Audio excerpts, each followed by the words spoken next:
as the other kids head towards Children's Church, just be careful in that intersection there, so that our children age 3 to 6 are dismissed for Children's Church if they want to go back at this point.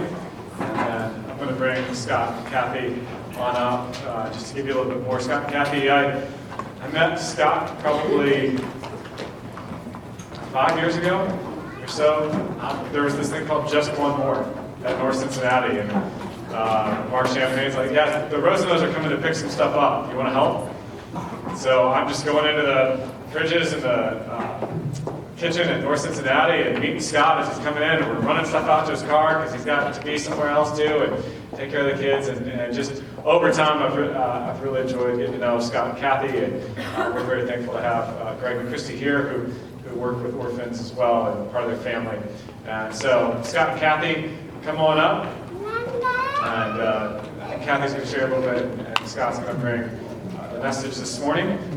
So just glad to have them here, and just ask that you would give them your full attention. And this is the Word of God, what He has for us this morning.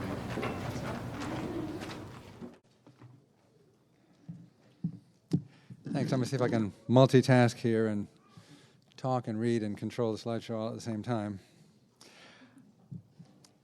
As you have heard several times, we are Scott and Kathy Rosenow. Kathy will be up in just a minute. I'm going to start things off. We are the parents to 22 children and founders and directors of the Shepherd's Crook Orphan Ministry. 4 of our children are biological, and 18 of them came to us through adoption. Our oldest is 35, and our youngest is 6. We completed our first adoption of a little boy from Bolivia back in 1998, and our most recent adoption of a little boy originally from the Democratic Republic of the Congo was completed in August of 2015. All of our adoptions were of children considered special needs or difficult to place for one reason or another, because of age or being part of a sibling group or whatever. We have 6 children with spina bifida, 3 with cleft lip and or palate, 3 with brain damage, 1 who's blind, and 4 with some form of limb deficiency or abnormality. 4 of our children require wheelchairs for mobility, and 2 more have to use them whenever we have longer distances to cover. Our blind son requires a white cane for walking, and I can assure you we're quite a parade whenever we go out all together. 3 of our children came to us through the dissolutions of already completed adoptions. The original adopting family, for one reason or another, decided they could no longer parent the children and put them up for adoption again.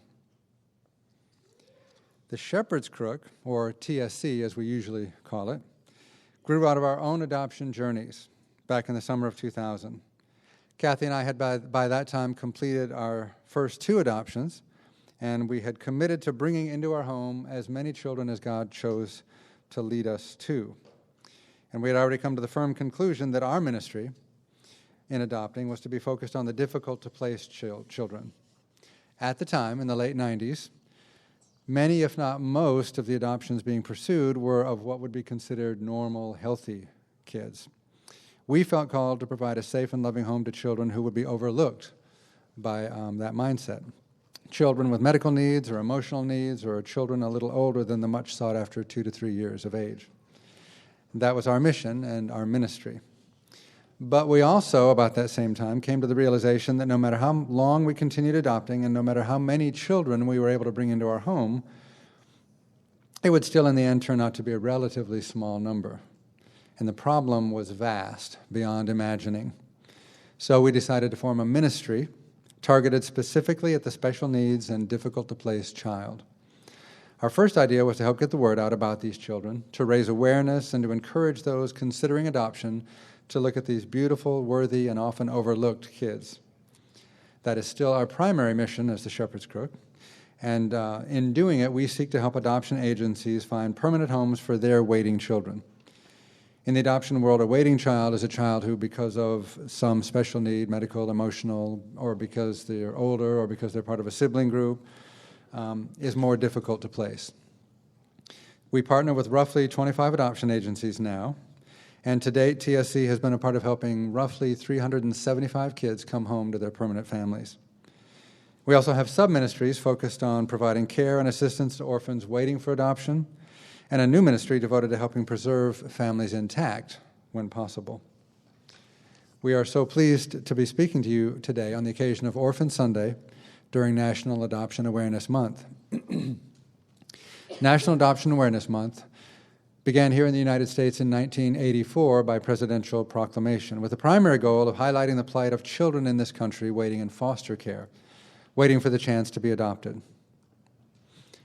More than 100,000 kids are currently in foster care in the United States and are eligible for adoption. Note as I say that there are actually nearly 500,000 kids in foster care at any one time. So the more than 100,000 number I quoted is just those that are eligible for adoption.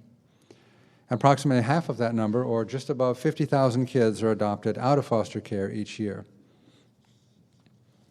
Orphan Sunday began as a local observance in churches in Zambia, Africa.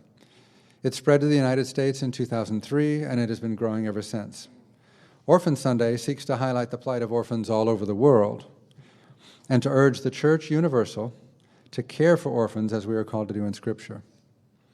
International statistics are difficult to pin down, but it is safe to say that there are more than 150 million children worldwide who are classified as orphans, meaning they have lost either one or both parents. And that of those 150 million plus kids, there are more than 15 million that are eligible for adoption. And while we love to quote numbers and statistics to help us grasp and comprehend something so massive as the international adoption and orphans situation, these numbers can be somewhat misleading, and they can be used recklessly if we're not careful. The Christian Alliance for Orphans, or CAFO, tells us that these numbers, and particularly the 150 million orphans worldwide, is a bit misleading.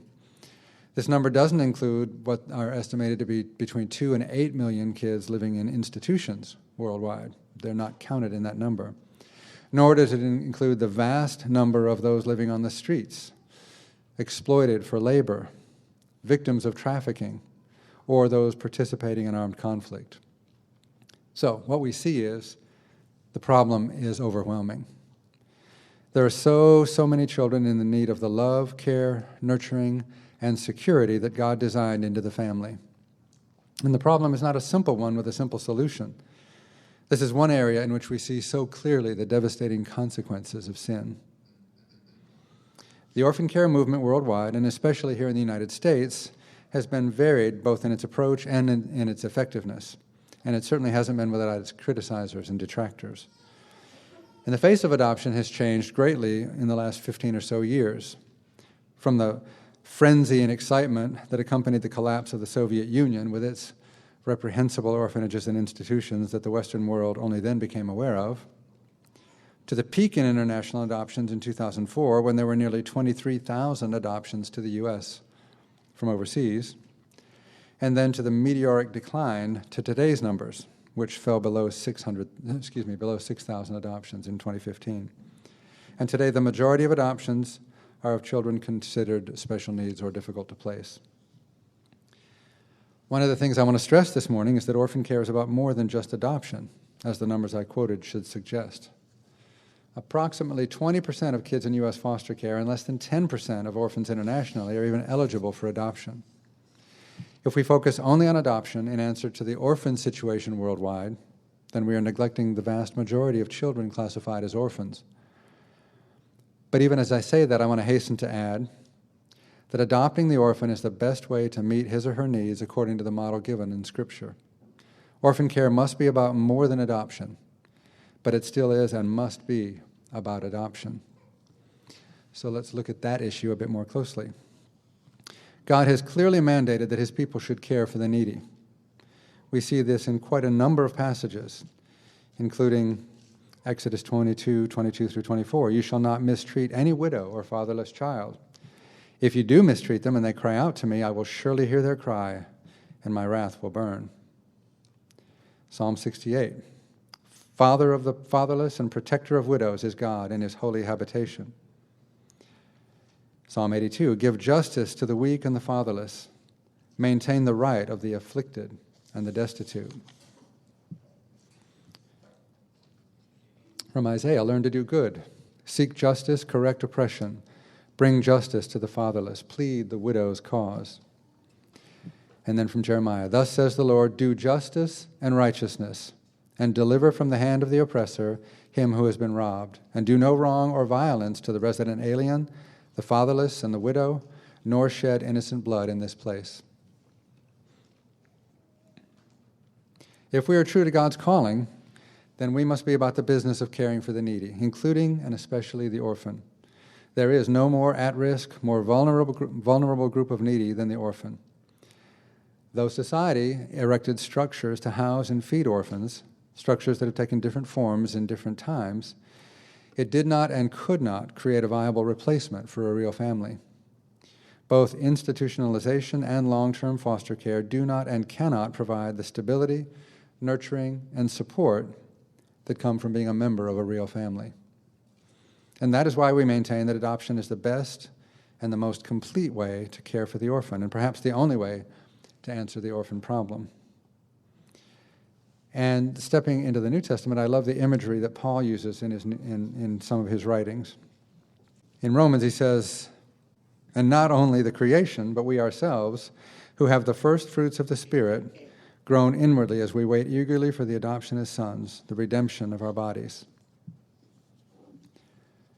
But when the fullness of time had come, God sent forth his Son, born of woman, born under the law, to redeem those who were under the law, so that we might receive adoption as sons. And because you are sons, God has sent the Spirit of his Son into our hearts, crying, Abba, Father. So you are no longer a slave, but a son, and if a son, then an heir through through God. And finally in Ephesians, he said, in love he predestined us for adoption as sons through Jesus Christ, according to the purpose of his will. Why does God demonstrate his love for us through adoption? Could he not care for us adequately without employing the imagery of adoption? I think it's because the relationship of son or daughter is closer and more intimate than any other relationship possible except for marriage. There is in this relationship the notion of protection, provision, and inheritance. And God states in Psalm 68 that being part of a family is superior to being alone when he says he sets the lonely in families. Thus we see adoption modeled by God as the best and most complete way to provide for us and care for us when we receive Christ's salvation. And it's not a stretch to conclude that adoption is similarly the best and most complete way for us to care for the orphan, as commanded by God. It is not the only way to help the needy orphan, but it certainly is the most complete and life-changing. At this point, I'm going to step away, and Kathy's going to come up and share with you one of our stories of one of our own adoptions. Good morning. On August 13th, 2013, I opened up my computer, went to my Facebook page, and I found this post waiting for me. If you can't read the words there, it says, "Oh, Kathy, do you have room for one more?" We already had 20 children at that time. 16 of those had been adopted. We had multiple medical needs in the house. We had our hands really, really full. We knew we were not in a position to adopt another child at that time. But our hearts broke for this little girl. She had been advocated for multiple times. Her story had been shared many times, many places, and still no one had ever come forward to make her their daughter. So I wrote this plea on her behalf, and I sent it out. There are times when the nature of the work of this ministry is almost more than our hearts can bear. There are so many children who come through our email and our website weekly, and we know that these merely represent the literally millions out there who need someone to say to them, "I love you enough to turn my life upside down in order to make you know that you are more valuable than you could possibly imagine and made in the image of the loving Father who created you." Unfortunately, the reality is that there are few people out there who are truly willing to do this. And so children waste away and wither up inside themselves, waiting and waiting and waiting, alone, believing more and more every day that they are truly and forever unwanted. Almost daily, their little faces and stories come to us as our staff works diligently to get them listed on our website and spread the word about them. And some families do step forward with committed hearts and passionate love to save these whom they recognize as their sons and daughters. However, many people read their stories, maybe shed a tear or two or sigh, and then go on with life. As a result of this, most of these little ones continue waiting. I then went on to describe this little 4-year-old girl who was being called River at that time. She had very significant medical issues, but she was also described as snuggly and lovable and brave, and her write-up stated that she liked to sing to herself. This message was shared on Facebook. It was passed all over the country. We waited, and not one inquiry came in about her. 13 months later, in September of 2014, I wrote this post on my blog. Lots of reading, sorry, but this is the best way to tell the story. Have you ever felt that lifting of a burden, that freedom, that exhilarating lightening of spirit that comes when you finally feel absolutely certain of a decision and then surrender your heart and your will to that knowledge? Your agonizing struggle is over, and although you're still uncertain of the outcome, you know without a doubt which direction you should now be facing and what your next step is supposed to be. You're ready to confidently embrace the future one step at a time. The peace and the courage that flood your soul, this is a moment not to be forgotten.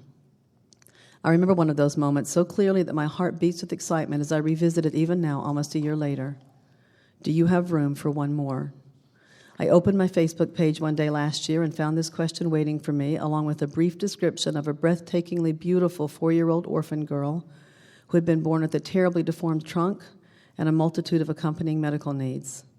Scott's and my initial human and fear-driven reaction was, no, we don't have room, or money, or time, or energy for one more. We were in the midst of one of our most challenging years ever. Rosalind and Jaden had only been home for about 8 months, and those 8 months had been grueling. Jaden's medical needs had taken us to new levels of exhaustion. We felt we had truly reached the end of ourselves multiple times, and we were very tired. Our hearts ached for this little girl who had never been wanted by a family. She, like every parentless child out there, deserved a home. Parents to love her and devote themselves to her, siblings to dote on her, pets to snuggle with, pretty dresses, special birthday meals, trips to the zoo. We really did want to obey, to be wholly open to following wherever God led, but we lacked the strength and the faith. How could we possibly continue to meet everyone's needs if we stretched those needs even further? Because we had committed years before to opening our eyes and ears and hearts and praying diligently anytime God seemed to be placing another child in our path, we agreed to do this. But we experienced so much fear over the possibility that we might actually discover that God was indeed asking us to adopt again. We told only a few people about this and asked them to pray with us, and we continued taking very tentative baby steps in the direction we felt He was probably leading us, asking Him to help us, while still not committing fully or officially to her adoption. As we wrestled with our fears and our uncertainty, He slowly began to fill our hearts with confidence and surety about where He was leading and about the validity of trusting Him enough to follow. We even started discussing possible names for her.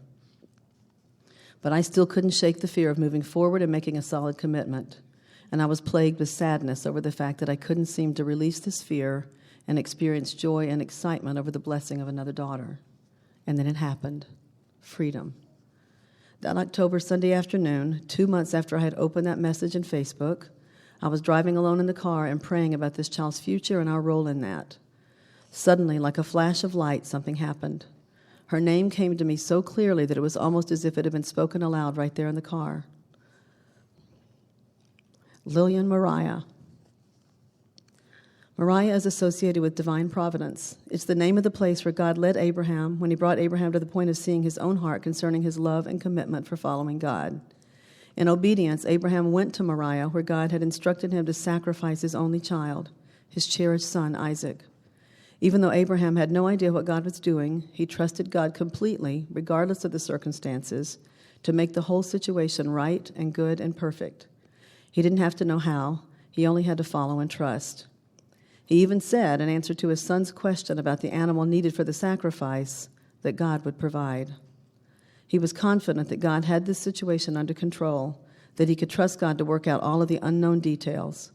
Once Abraham had acknowledged that he was willing to surrender his hold on this son, who had come to him and Sarah in such a miraculous way, God said, "Do not stretch out your hand against the lad. Do nothing to him, for now I know that you fear God, since you have not withheld your son, your only son, from me." And then God provided the animal sacrifice that was needed. Abraham actually called the place Yahweh Jireh, which means the Lord will see to it. Scott's and my journey over the preceding 2 months had been much like this, even though we felt like we had already given so much of ourselves to God, trusting Him to continue designing beautiful things out of the treasures we laid in His hands. He took us to a place where we were able to see that we still weren't ready to give him everything.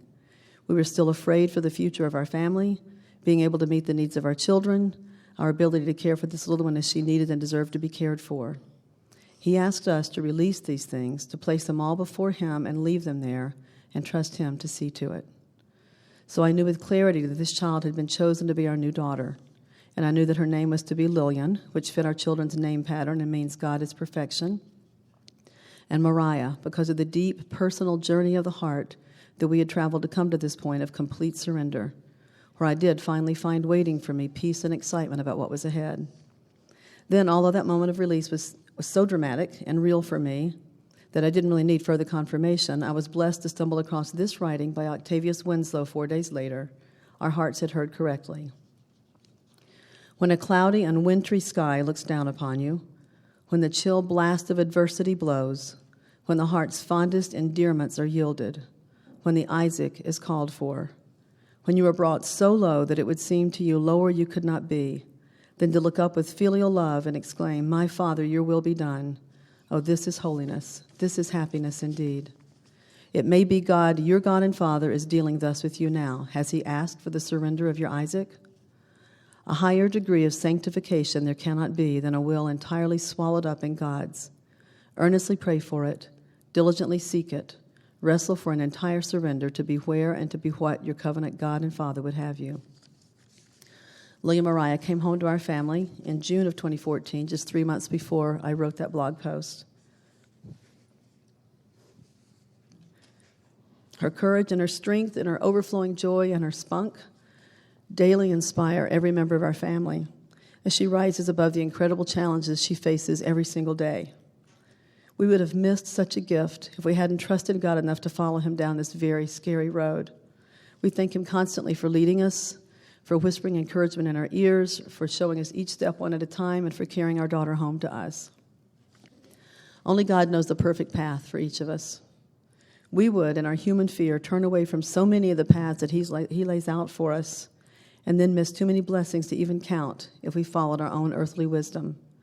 We can't see past the scary windings and turnings in the road that he has for us. We can't see around the bend to the beauty that he has ahead, even in the midst of the painful briars and stones and anthills that lie along this path. Now, I'm going to have 3 of the kids come up. They're going to sing a song just kind of in the middle of this talk.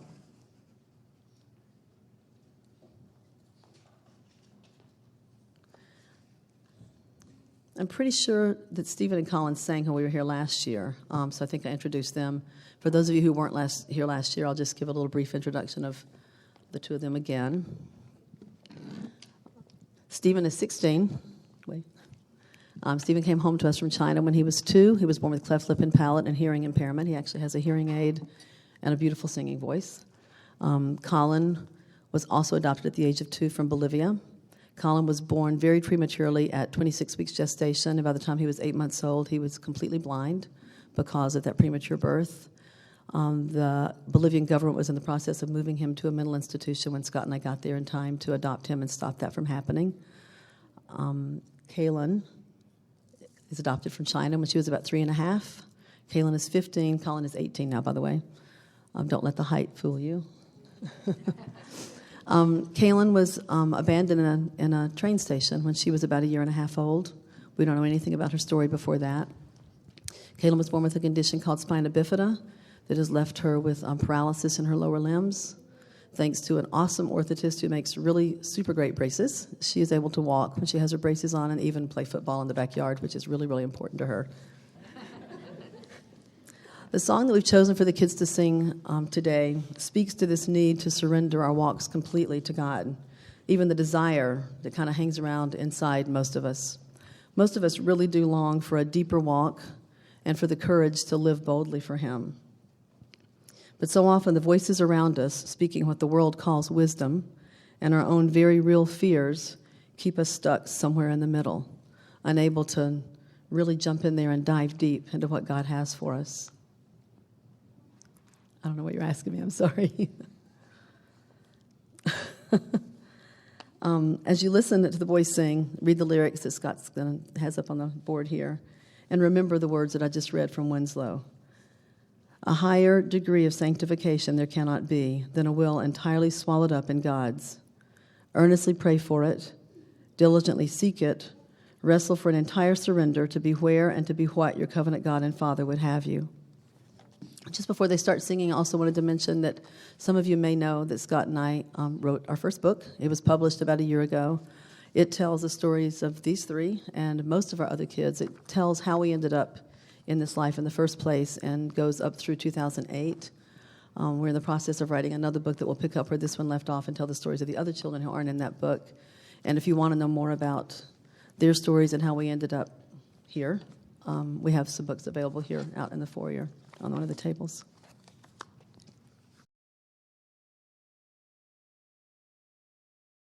Somewhere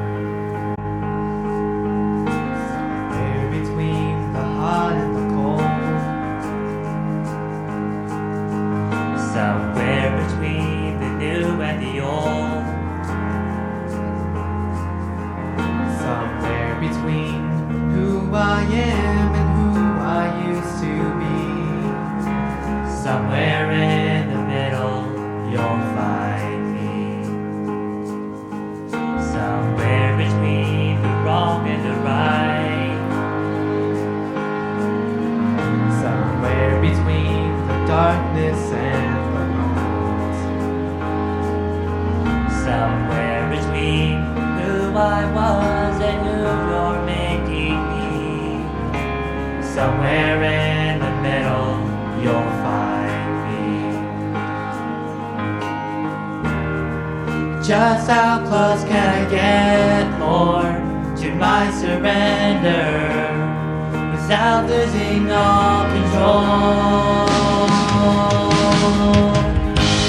Fearless warriors in a picket fence, breathless abandon wrapped in common sense, deep water faith in the shallow end, and we are caught in the middle, with eyes wide open to the differences, the God we want and the God who is.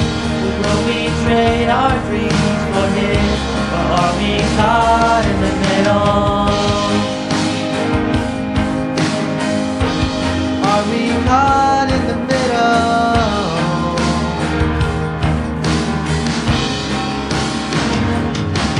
Somewhere between my heart and my hand, somewhere between my faith and my plans, somewhere between the safety of the boat and the crashing waves, somewhere between the whisper and the roar, somewhere between the altar and the door, somewhere between contented peace and always wanting more, somewhere in the middle you'll find me. Just how close can I get, Lord, to my surrender without losing all control? Fearless warriors at a picket fence, breathless abandon wrapped in common sense, deep water faith in the shallow end, and we are caught in the middle, with eyes wide open to the differences, the God we want and the God who is. Will we trade our dreams for His, or are we caught in the middle? Fearless warriors in a picket fence, breathless abandon wrapped in common sense, deep water faith in the shallow end, and we are caught in the middle, with eyes wide open to the differences, the God we want and the God who is. Will we trade our dreams for His, or are we caught in the middle? Lord, I feel You in this place, and I know You're by my side, loving me even on these nights. When I'm caught in the middle, caught in the middle,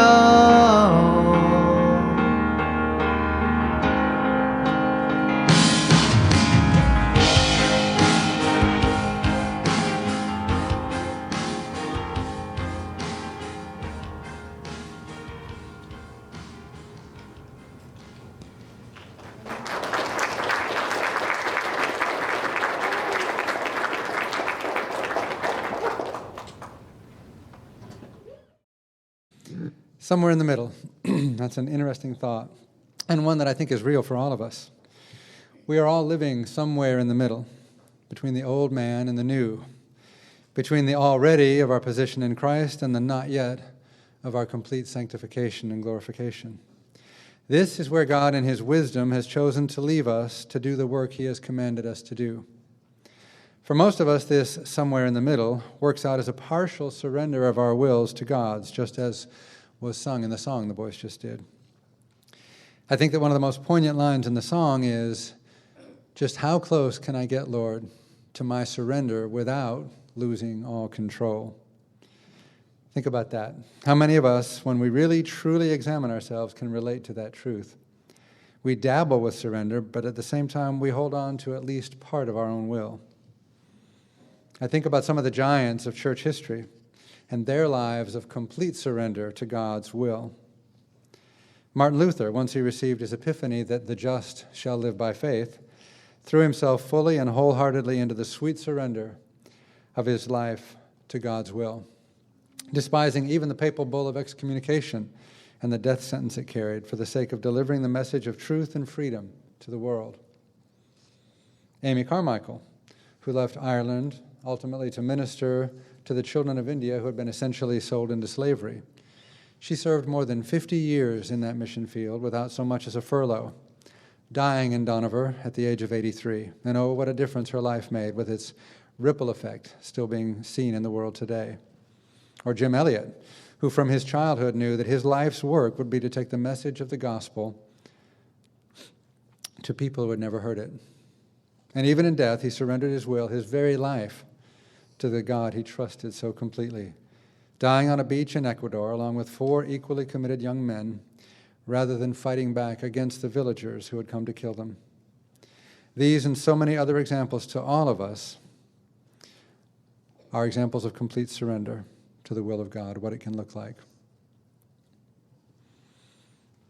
The orphan problem is real, and it is in so many ways an indictment of the church throughout history.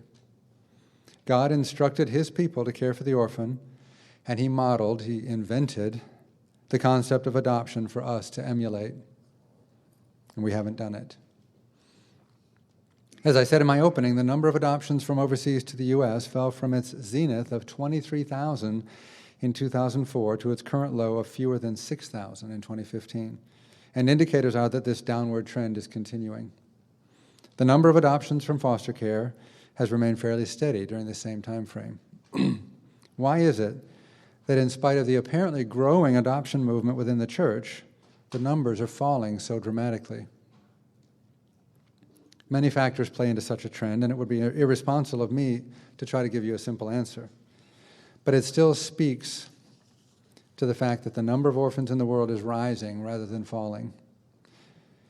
Many people use James 1:27 as a banner verse for their work in Christian orphan care and adoption. The verse is sometimes quoted and used out of context, sadly, but it does clearly indicate that real religion that pleases God the Father, includes caring for the needy, and in particular, in our day and age, the orphan.